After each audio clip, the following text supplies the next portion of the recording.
Ladies of GPS and guests, good morning. Good morning. I'm here to tell you a couple of things about Victoria that probably most of you don't know. And since I've had long experience in this area, I think I'm qualified to say what I want to say. Two outstanding, I call it characteristics of human nature that Victoria has always exhibited since she's been a little tiny baby. And the first one was her innate curiosity. Even as a little girl, 1 year old, when she could not even talk, as an example, she would come into the kitchen, her mother's kitchen, and you would stand there and ask her where the coffee mugs were, ask her where the dinner plates were. She'd look up, and if she couldn't reach them, she would point to the cabinets where they were. I found it amazing. And later on, in that same curiosity, she learned how to cook from her mother, I think, but here again, due to her curiosity. And by 9 and 10 years old, she was cooking her full dinner meal. I just couldn't believe that. I still can't cook. And secondly, to me, the most gratifying and the most important of her characteristics is her compassion. And I've seen it through the years, and starting with compassion toward animals, which most everybody has, but then extending on into compassion for other people.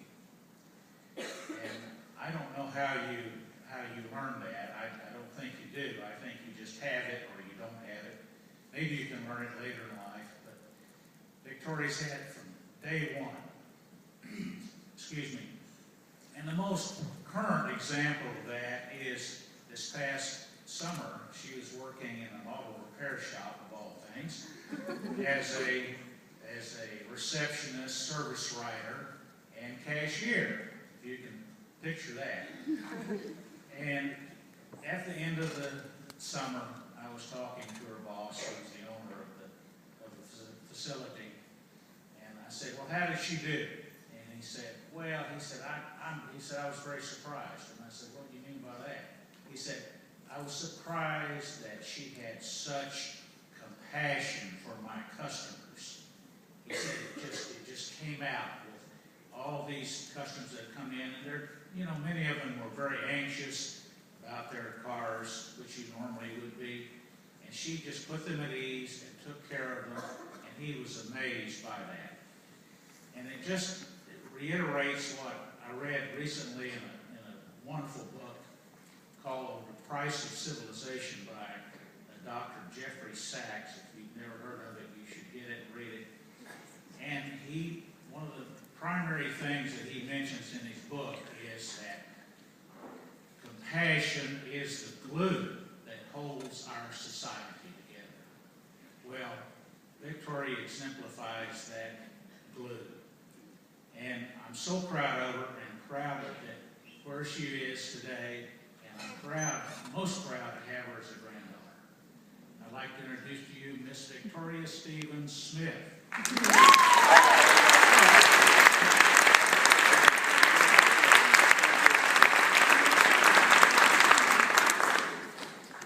Thank you, Grandpa, for that wonderful introduction. And thank you for all my guests for being here with me today. It means so much.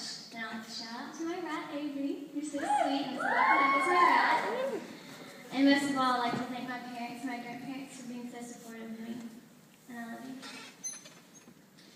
What would the world be like if everyone just put themselves aside and put others first? What would it be like if everyone encouraged others and rather than discouraging others? What would it be like if everyone just cared for each other? I believe that everyone in this world would be much happier. A couple of weeks ago, I was on a training retreat with my network marketing business. There, I heard a woman talk about self-image. The speaker, Heidi, stated, "Don't be cool and impressive. Make people feel like they're impressive. Don't stand in front of people and make yourself seem better than them. You want them to feel great. This is when I realized that maybe we try to impress people too much. We think about ourselves more than we think about others. We never take the time to step back and just think for a minute. Oh, hey, maybe they would like this more than I would. Or maybe they need this more than I do. I think what I'm trying to say is, everything you do, you affect someone else. Whether it's yelling at someone because they offended you, or just being in a bad mood because you got a bad grade. Your actions and emotions affects others' actions and emotions. You rub off on people. If you're talking to someone and you're in a bad mood, most likely you're going to put the other person in a bad mood. Instead of lashing out when someone is rude to you, do what my mom always says, kill them with kindness. Fake it. Even when you don't want to be nice, just be nice. It changes the mood and it might even turn the situation around. It is so important to always remember the golden rule.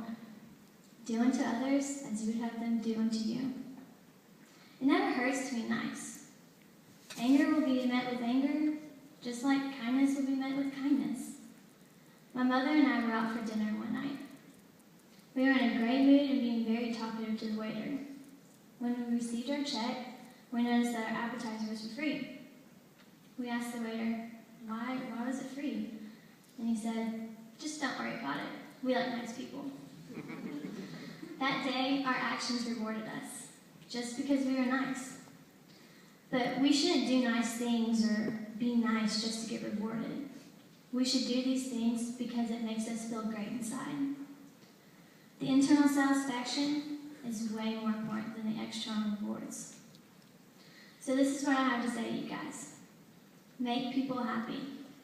Encourage them. Be loving. Compliment them.